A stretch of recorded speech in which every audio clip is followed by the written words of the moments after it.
All right. Okay, minor technical problems. We got it all solved now. And if we could focus in on my second camera, I'd really appreciate it. And my name is Reed Silverne. The name of the show is Fed Pride. The reason it's called Fed Pride is because I'm a federal worker, and I'm proud of it. Nobody in my agency or any other agency has reviewed the material or the things that I'm about to say, and the main reason is even I don't know what I'm about to say.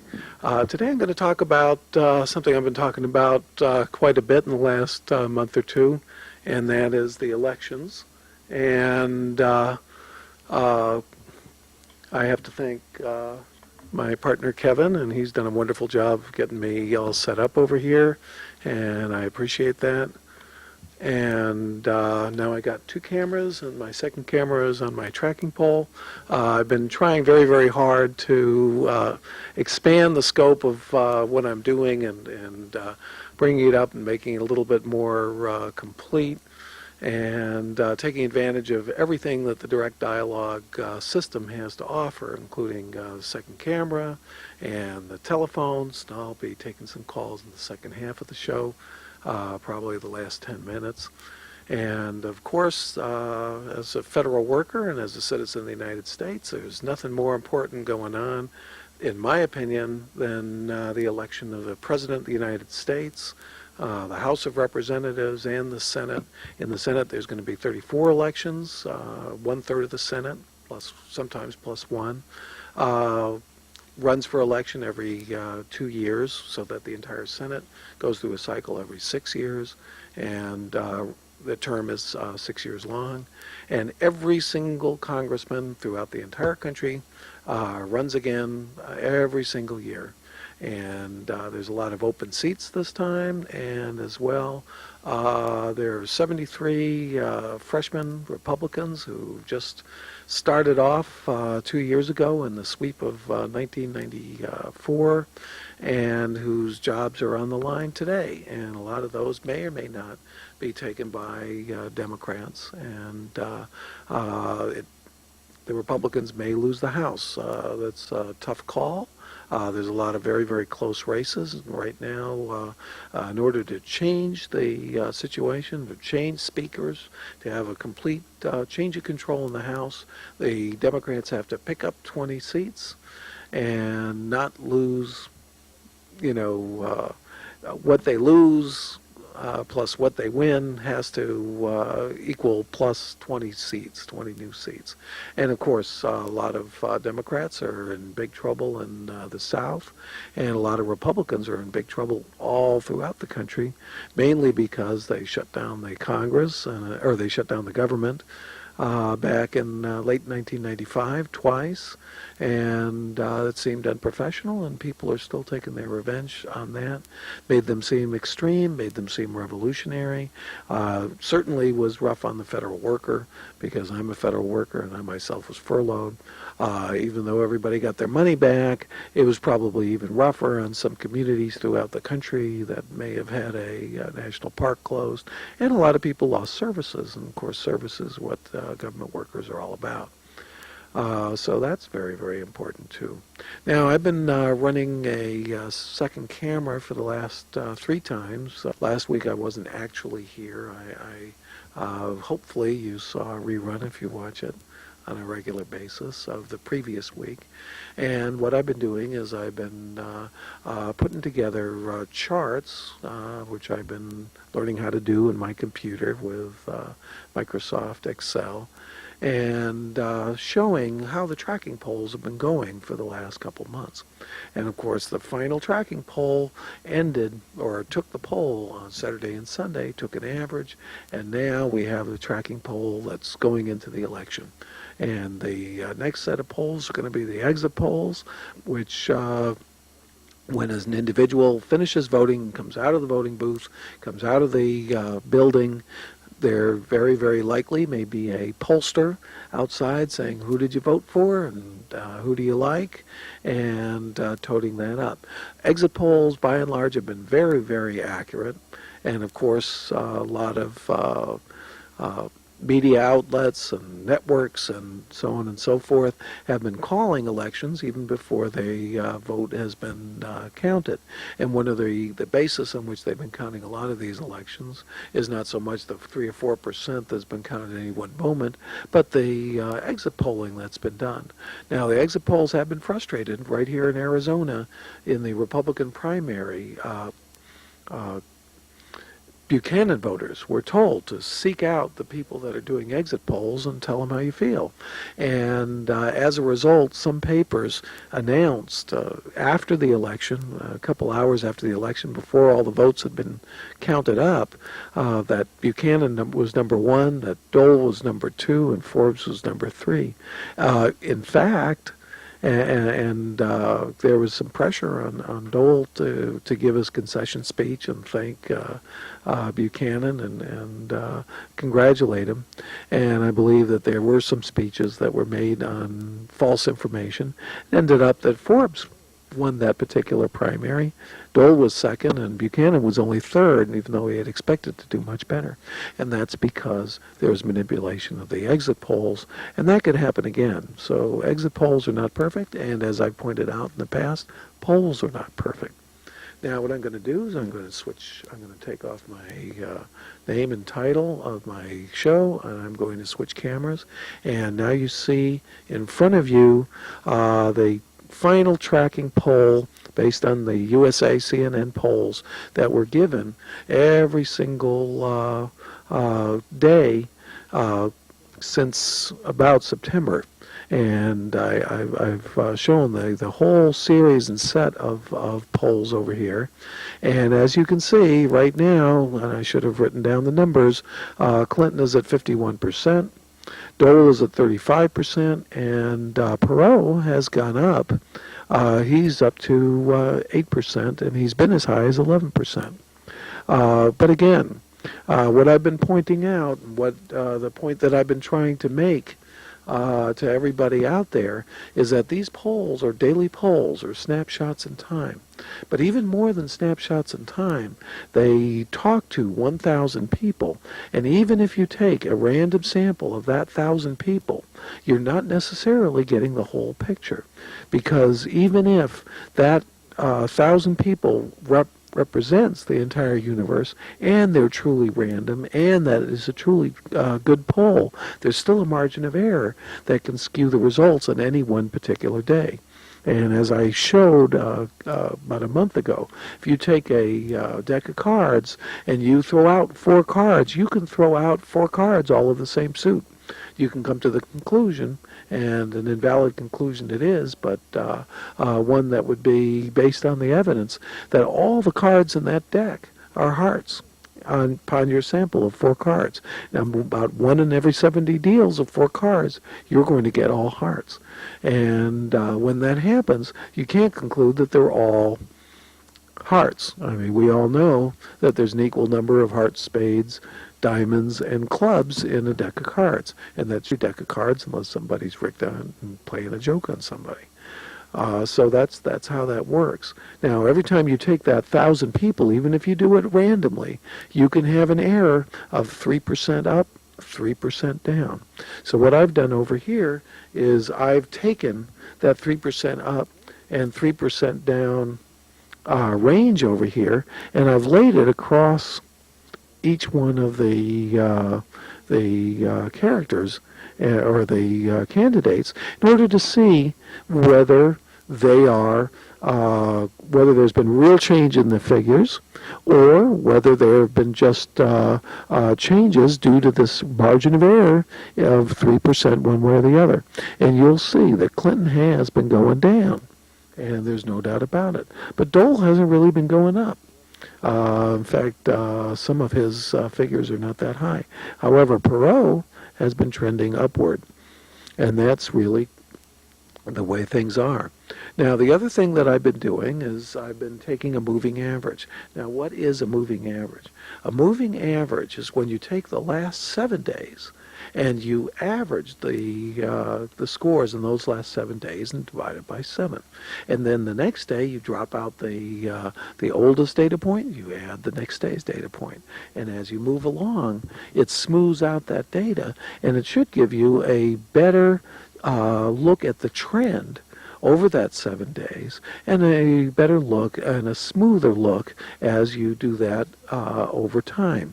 And that should smooth out some of that margin of error variation that's going to hit up and hit down on any particular day. And you've been seeing a lot of variation in those figures. Now I'm going to turn on my second camera again. I'm going to show the moving average. Now the advantage of a moving average is that it really does show a trend. And as you can see, Clinton has been trending down, especially in the last 2 weeks. And Dole's been trending up a little bit, although his moving average has been as high as 38%. It's been as low as 34%. It's been slowly moving up to 36%. Perot's been moving up and up and up and up and up, and he's at 9%. And some of his raw scores have been as high as 11.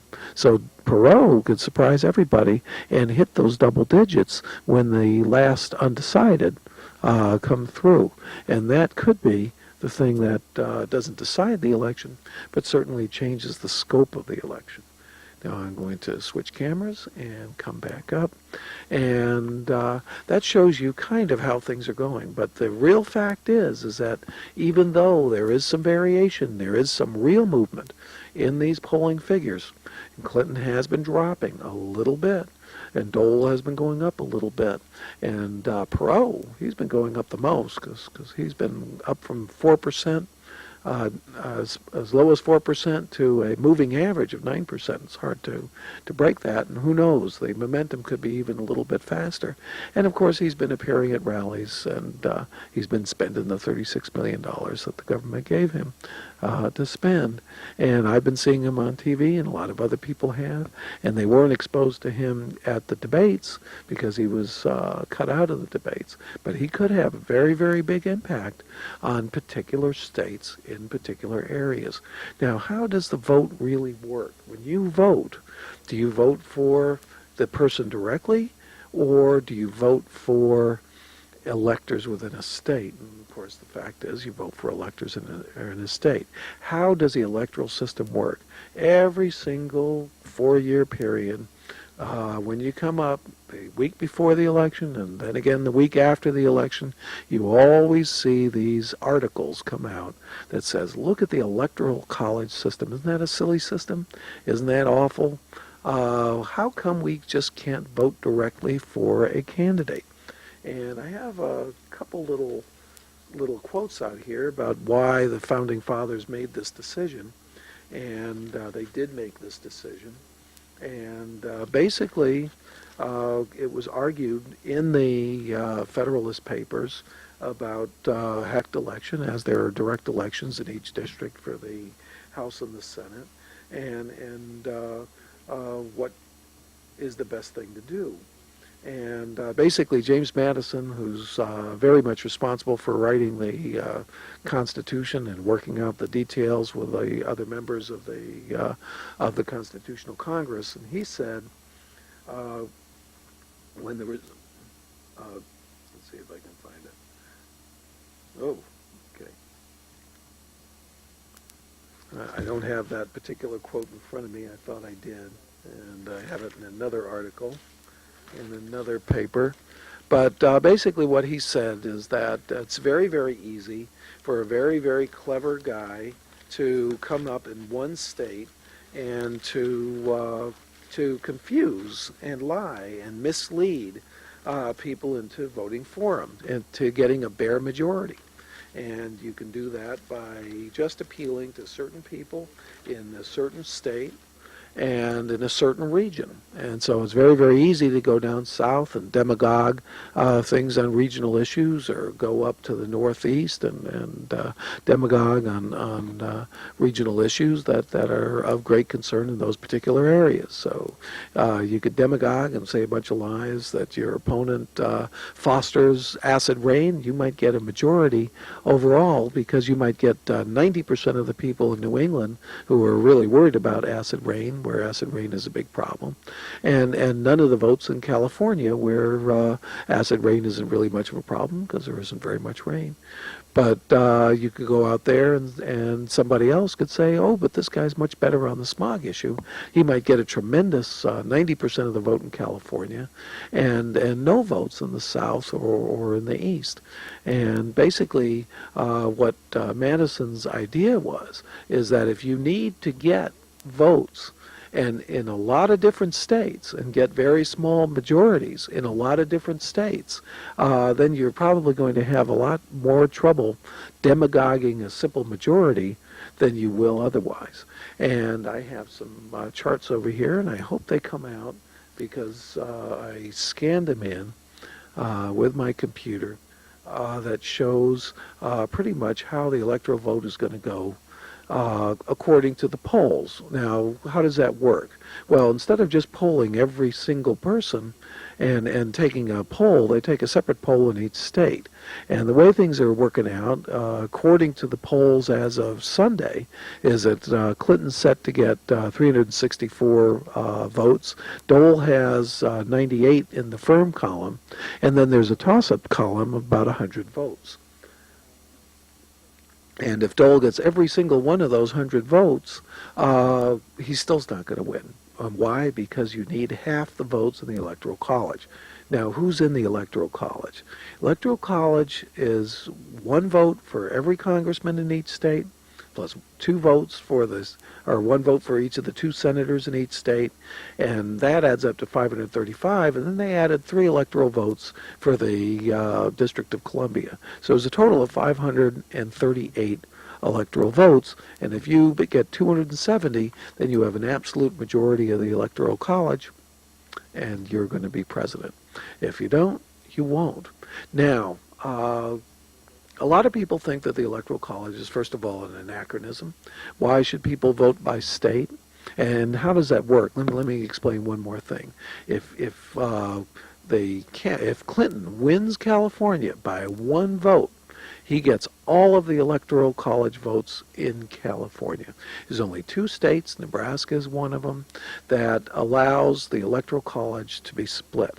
But technically, according to the Constitution, anybody in the Electoral College, once he gets in, he's appointed by the state government, he can vote for anybody he wants. And there have been cases of Electoral College members casting votes for people who aren't even on the ballot, and third-party candidates in some cases. The tradition, and that tradition is very much followed, is that the Electoral College is selected with the electors who represent the party of the person who voted. So it's very, very rare in modern times for the Electoral College just to go haywire and vote for anybody they want, although the Constitution says that's exactly what they can do.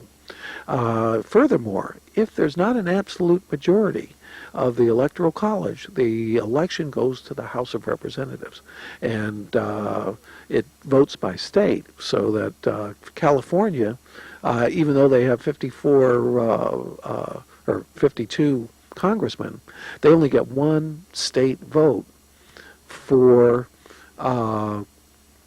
the presidential election if there's not a majority of the Electoral College. Now, there hasn't not been a majority for one candidate or the other in the Electoral College since 1828. And in 1828, it went to the House of Representatives.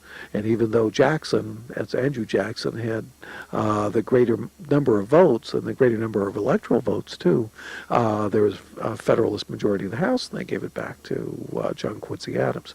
And the only other time was in 1800, when they made a mistake in the Constitution, didn't realize that there were, once parties were created, there'd be as many votes for vice president as there would be for president. So in the election of 1800, there were exactly the same number of electoral votes for Jefferson as for his vice presidential candidate, who was Aaron Burr. Aaron Burr went up and said, hey, why can't I be president? I have the same number of electoral votes.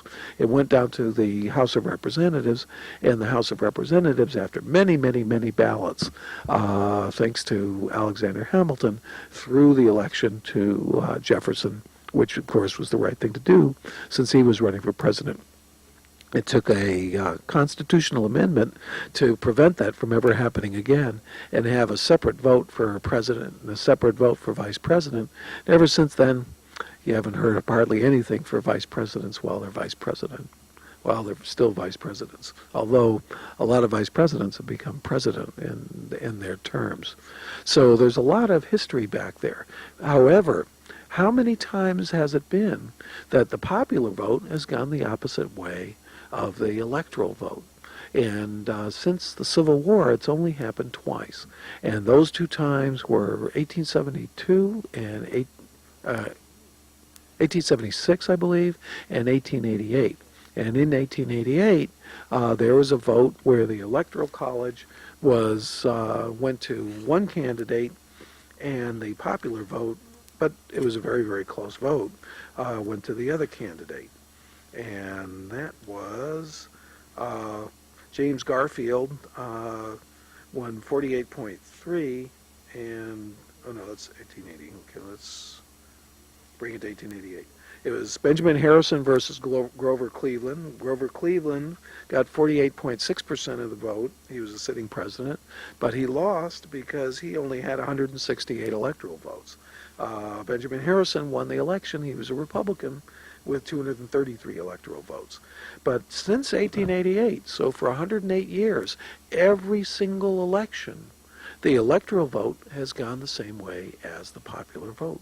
But since 1888, we've had some very, very close popular votes.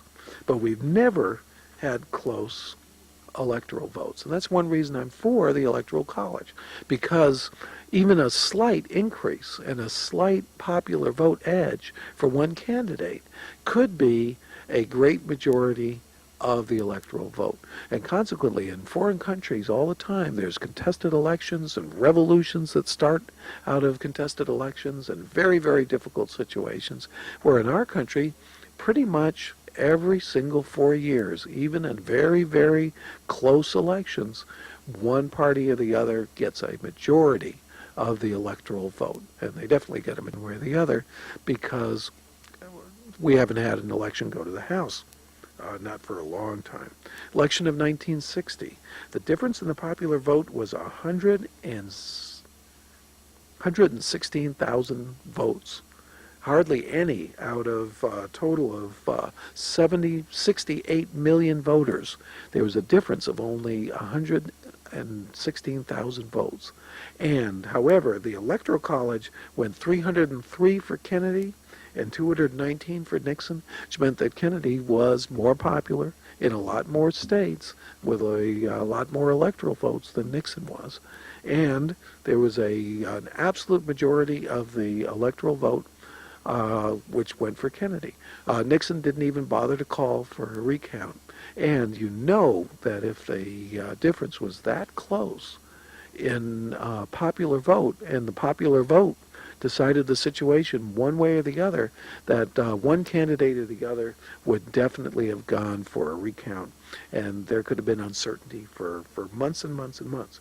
1968, not quite as close, but pretty close, between Nixon and Humphrey. Nixon won. He won 301 electoral votes, 191 votes for his opponent, but the difference in the popular vote was only 500,000 out of 70 million voters. So those are pretty close and pretty close situations. And yet, for the last 108 years, the Electoral College has reflected the popular vote. But when there's a very slight popular vote win for one side or the other, it's always come out in a much, much larger electoral vote win. And that's because they get majorities, even slight majorities, in a lot of states. And as far as the regions are concerned and the different interests in the different states, they're greater. My name is Reed Silverne. The name of this show is Fed Pride. And the reason it's called Fed Pride is because I'm a federal worker, and I'm proud of it. Thank you very much for watching, and vote.